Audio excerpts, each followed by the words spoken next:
Szukasz pracy w Holandii? Koniecznie sprawdź na www.pran.pl. Zaplanujemy Ci przyszłość. Dzień dobry. Słyszymy się ponownie w podcaście Prancast, czyli Holandia tymczasem. Dziś pomówimy sobie o bezpieczeństwie i wiarygodności rekruterów i agencji, jak nie dać się nabrać na oszustów podszywających się pod rekruterów i fejkowe agencje, co może świadczyć o wiarygodności agencji i gdzie zgłaszać podejrzane próby wyłudzenia informacji. O tym porozmawiamy sobie zaraz, a póki co rozsiądźcie się wygodnie, zróbcie sobie kawkę i zapraszamy na podcast, w którym opowiadamy o kulisach pracy w Holandii.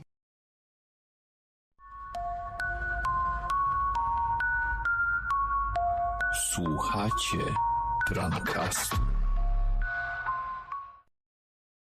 A naszym gościem dziś będzie Dorota, pracująca w HR-ach. W HR-ach? Która kwestie administracyjno-kadrowe ma w małym palcu i dodatkowo ma doświadczenie w rekrutacji spawaczy. Dziękuję, Doris, za wzięcie udziału w dzisiejszym odcinku. Cześć. Cześć, witam wszystkich serdecznie. No mi jest bardzo miło, że mnie zaprosiłeś do nagrywania tego podcastu, Rafał. Także jestem bardzo zaciekawiona. A w razie co moje przerwy, jak będę myślała, to też wytniesz. Tak, Masz doświadczenie. Jak tam? No super, bardzo fajnie. No, bardzo mnie intryguje ten podcast, muszę ci Stresik powiedzieć. jest? Pierwszy raz bierzesz udział w takim... Wiesz co, może to nawet nie stres, a takie bardziej zaciekawienie. Nie wiem jak, wiesz, będę brzmiała. Aha, to jest małe urozmaicenie Oj. od takiej rutyny dnia codziennego. No to jest mega odskocznie, Rafał. Wiesz, odchodzisz od aktów prawnych i innych rzeczy i zaczynasz mówić o tym, co robisz. Jasne, no właśnie, Doris, to może tak na początek ty powiesz, czym ty się zajmujesz w pranie? Ach, w pranie pracuję już dużo będzie, 13 lat, 14, 13. Zajmowałam się na początku rekrutacją, a od 3 lat mam pod swoją pieczą nasze całe HR-y. Dbam o to, żeby naszym pracownikom było dobrze. Dbam, żeby nasza firma też funkcjonowała zgodnie z prawem. No i tak to wygląda ta moja praca. Dużo się dzieje. Mhm. I masz doświadczenie też w rekrutacji jako takiej, nie? Tak jak w zapowiedzi powiedziałem. Tak, bardzo długo pracowałam w rekrutacji. Najpierw rekrutowałam, na samym początku to były rekrutacje techniczne, takie ogólne, a potem już wyspecjalizowałam się w spawaczach moich ulubionych. Tęsknię czasem za tym, wiesz, za tymi spawaczami. Nie ma się co dziwić. Nie ma się co Ale dziwić. teraz są w dobrych rękach, więc wiesz, mogę spokojnie dziubać w aktach prawnych. Otóż to, no właśnie. I bardzo dobrze, że robisz to, co robisz, bo to też jest bardzo ważne w firmie i w dbanie o takie struktury z tej strony takiej bardziej papierkowej no, jest dosyć istotne. No troszkę tego mamy.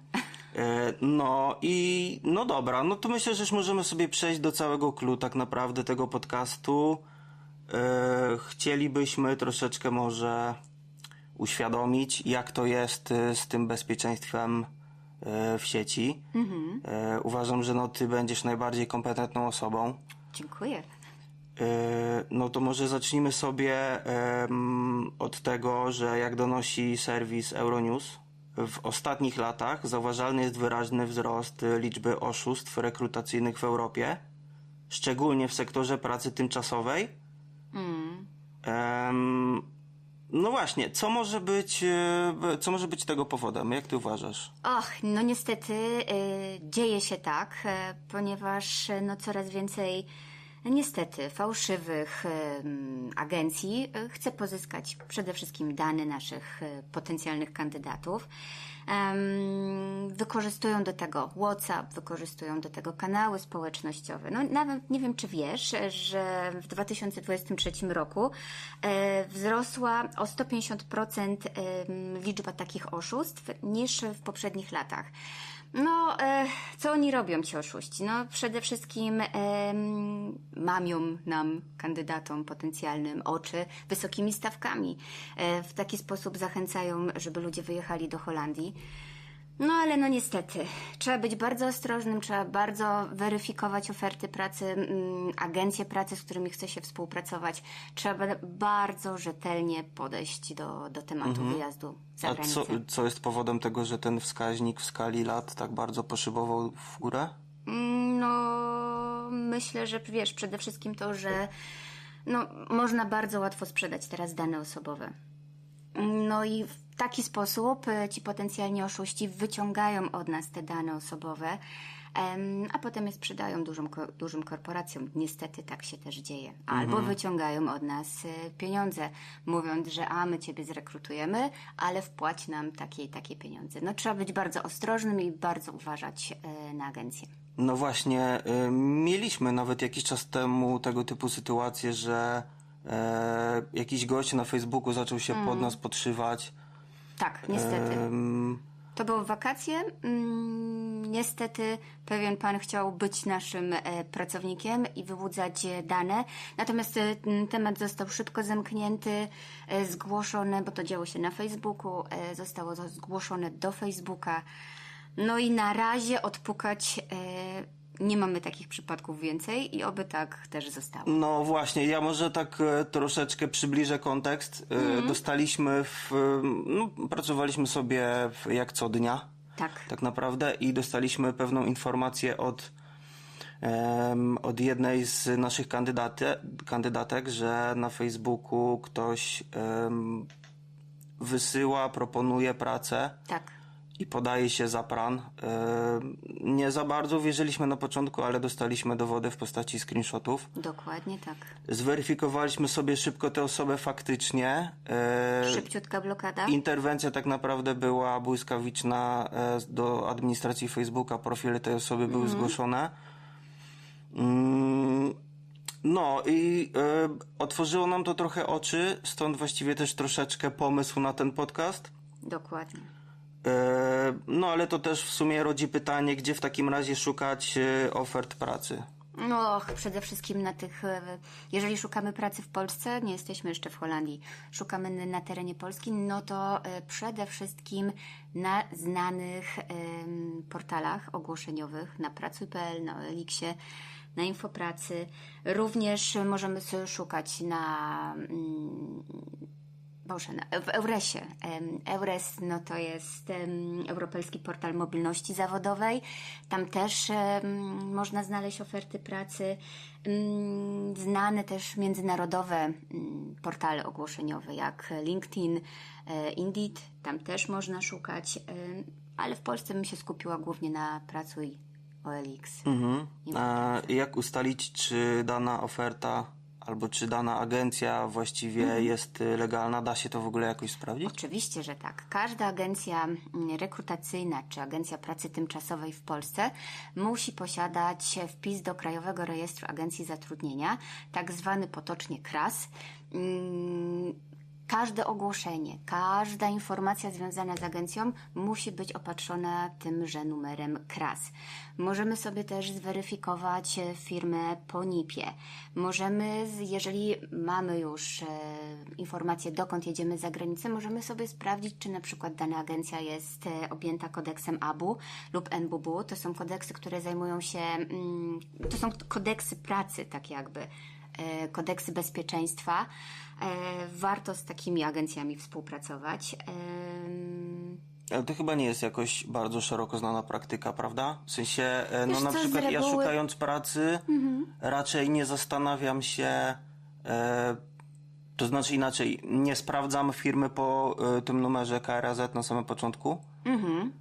No, więc dlatego wydaje mi się, że nie jest to jakoś bardzo znane. I nie Ale każdy... myślę, że warto. Myślę, że warto też wyedukować kandydatów. To jest po prostu dla ich bezpieczeństwa, tak? Nie wyjeżdżajmy z agencją, która nie posiada numeru KRAS. No to jest podstawa. To jest nasze bezpieczeństwo. Nie będziemy wówczas oszukani. Będziemy mieli zapewnienie, że jedziemy do legalnej pracy, a nie, że od nas ktoś coś wyłudzi lub zrobi nam coś niedobrego. Racja.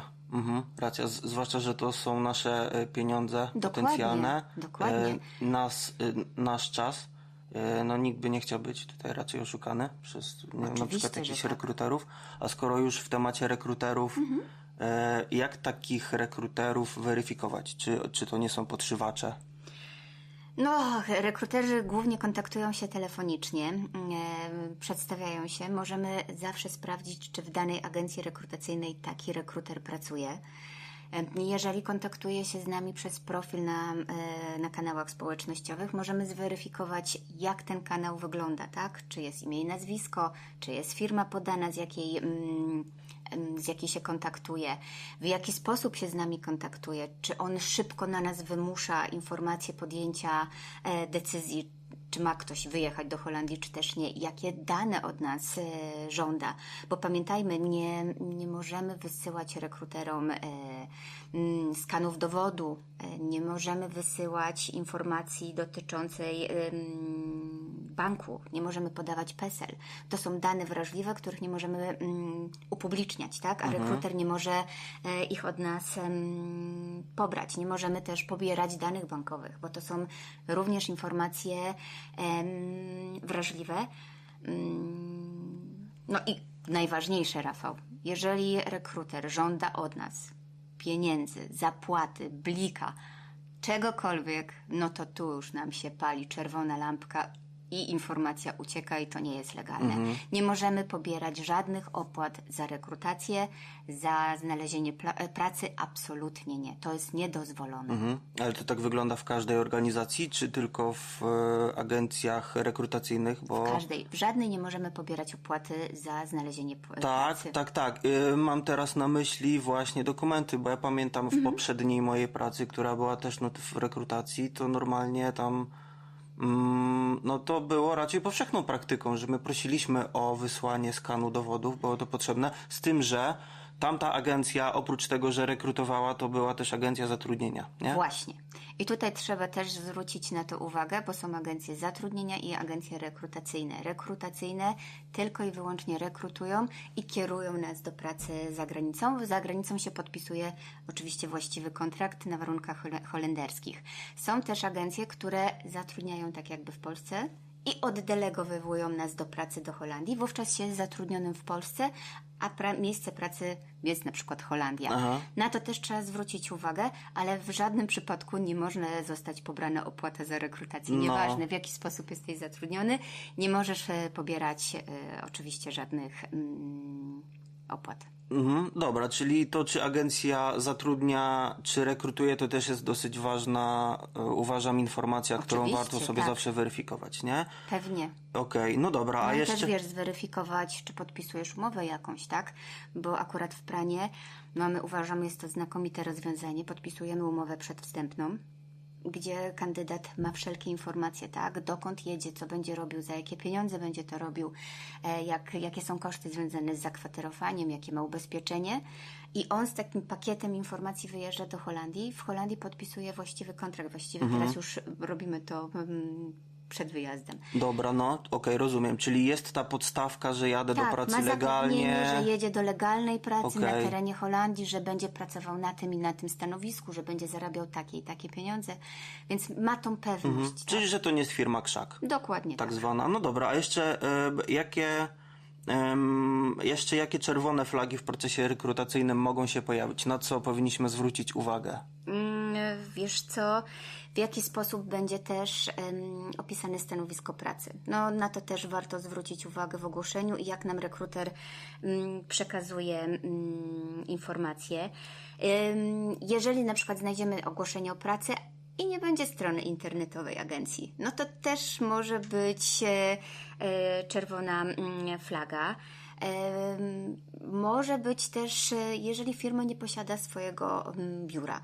Wiem, że w dzisiejszych czasach pracujemy zdalnie, ale jakaś tam siedziba zawsze musi być, nawet jeżeli pracujemy zdalnie. To się zdarza w ogóle, że firma nie ma, czy organizacja nie posiada adresu? No, nie powinno tak być, no ale no niestety Nie jest to są niemożliwe. różne, są różne firmy i różne różne praktyki. Jeżeli na przykład jest prośba o podanie nam szybko danych osobowych, proszę mi szybko przesłać dowód, proszę mi szybko zrobić przelew, proszę mi szybko, no to tutaj są czerwone lampki, uwaga, coś jest nie tak, nie? I na przykład jeżeli dostajemy informacje, nie mamy jasnych informacji dotyczących zapłaty, zatrudnienia, jak to będzie wyglądało, ten rekruter, który do nas dzwoni, z którym rozmawiamy, jest jakiś taki niepewny, coś czujemy, że kręci, to myślę, że też jest czerwona flaga, uciekaj, nie? Pytanie tylko teraz, jak odróżnić krętactwo od na przykład drugiego dnia pracy, albo no wiesz, co mam na myśli, nie? Tak. Myślę, że wiesz, najłatwiej to zrobić kontaktując się bezpośrednio z agencją pracy, zweryfikować ją na stronie internetowej. To są takie podstawowe informacje. Sprawdzić ten KRAS, tak? Czy firma ma KRAS, zapytać się o KRAS. To są takie rzeczy, na które ja bym zwracała szczególną uwagę. Dobra, jeszcze jakieś może red flagi? Czekaj, tak myślę. Coś ci przychodzi? Chyba nie na ten moment. Czekaj, jeszcze sobie tak sprawdzę. Myślę, że wiesz co, to by były z takich najważniejszych... brak oficjalnej strony, oferty pracy. To jest to, co mówiliśmy. No dobra. Pośpiech, presja, wyciąganie od nas danych. W porządku, dobra. No to teraz może z drugiej strony sobie troszeczkę zastanówmy się nad tym tematem. Zielone flagi. Co świadczy o uczciwej rekrutacji? Przede wszystkim jasno przedstawione warunki zatrudnienia. Tak, przedstawienie na początku. Jeżeli do nas zadzwoni rekruter, przedstawi się, z jakiej firmy dzwoni, kogo reprezentuje, jak wygląda oferta pracy. Będzie to jasno, transparentnie przedstawione. Będziemy znali wszelkie warunki. Po rozmowie dostaniemy ofertę na maila, gdzie będziemy mogli sobie ją jeszcze raz na spokojnie zweryfikować, sprawdzić, popatrzeć, jak dana oferta wygląda. Dostaniemy, jeżeli się zdecydujemy na pracę, no to dostaniemy tą umowę, tak? Czy to w przypadku agencji rekrutacyjnych, tą przedwstępną, czy zatrudniających tą zatrudnienia. Będą oficjalne dokumenty, że dostaniemy pełne informacje dotyczące ABU, jeżeli współpracujemy z takimi agencjami, jak będą godziny pracy wyglądały, jak będzie wyglądało wynagrodzenie. Możemy sobie też taką agencję zweryfikować opiniami. Tak, myślę, że teraz czy Google, czy Facebook daje takie możliwości, żeby sobie zweryfikować. I są agencje, które mają dobre opinie, a są agencje, które mają mniej dobre oferty. Czyli opinie. Klarowność i transparentność Dokładnie, na to pewno jest będzie tak. świadczyć, tak? Tak, Czy to są wszystko podstawy. będę miał czarno na białym podane?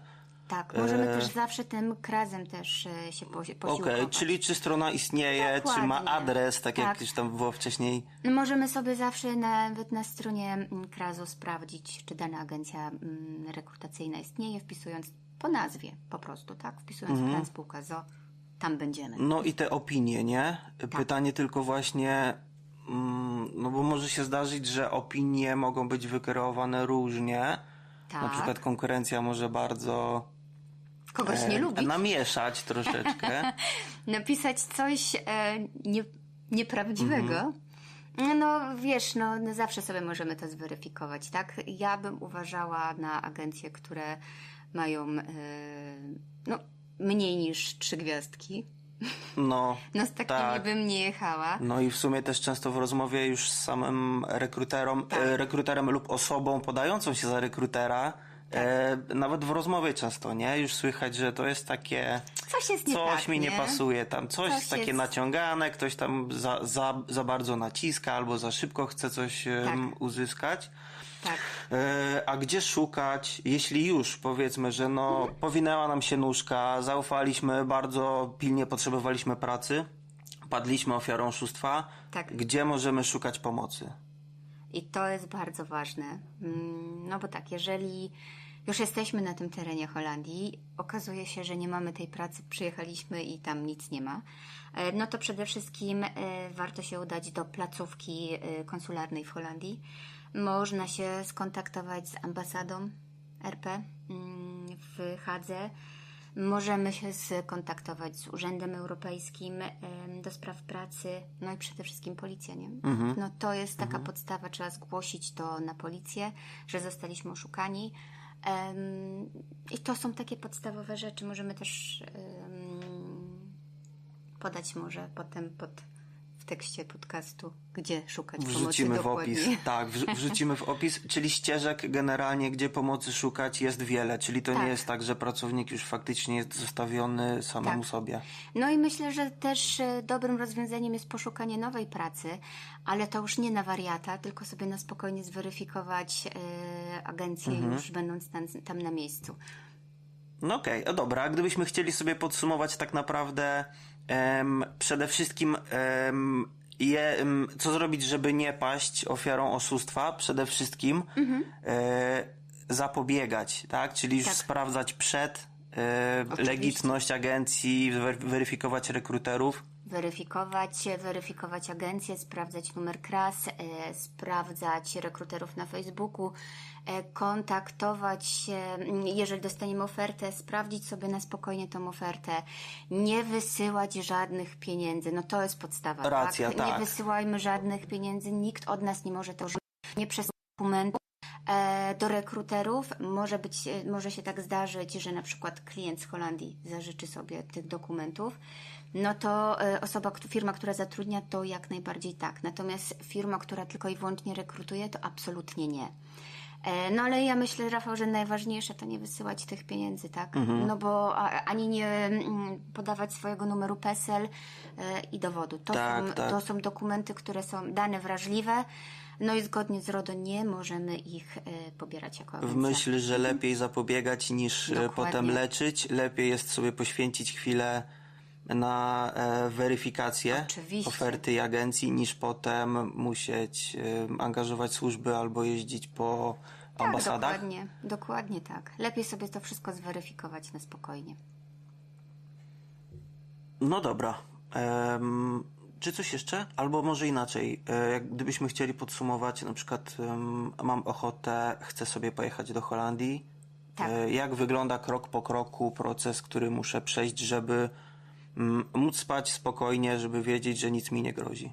No to na spokojnie wchodzisz sobie na naszą stronę internetową, na pran.pl, wybierasz sobie ofertę, która Ciebie najbardziej interesuje, aplikujesz, proste to, bardzo jest, kontaktuje się z Tobą wybrany rekruter, rozmawiacie na spokojnie o ofercie pracy, zostaje Ci wszystko to wytłumaczone, zostaje Ci przesłana oferta na maila, możesz się z nią na spokojnie zapoznać.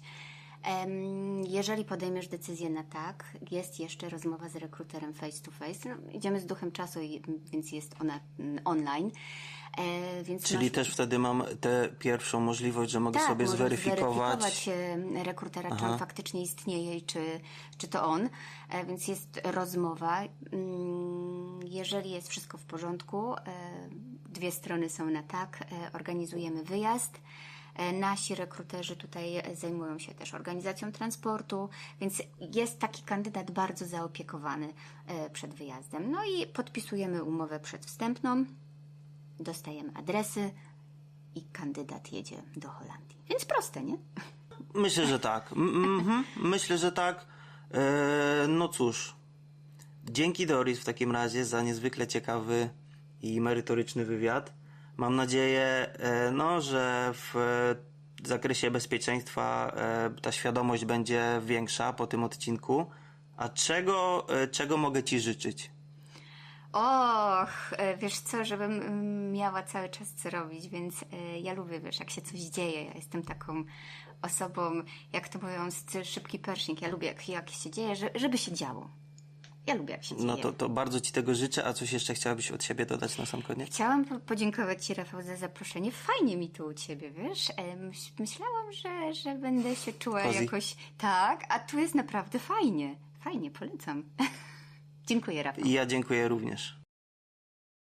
A Wy, jeśli macie pytania związane z firmą, pracą, rekrutacją lub Holandią i chcielibyście, żebyśmy na nie odpowiedzieli, lub macie temat, który chcecie, żeby został poruszony w podcaście, zapraszamy do sekcji komentarzy. I ja tymczasem dziękuję, że byliście z nami Jak ostatnio zapraszam do wyczekiwania przyszłych podcastów opowiadających o kulisach rekrutacji do pracy tymczasowej w Holandii. Słyszymy się, cześć. Szukasz pracy w Holandii? Koniecznie sprawdź na www.pran.pl. Zaplanujemy Ci przyszłość.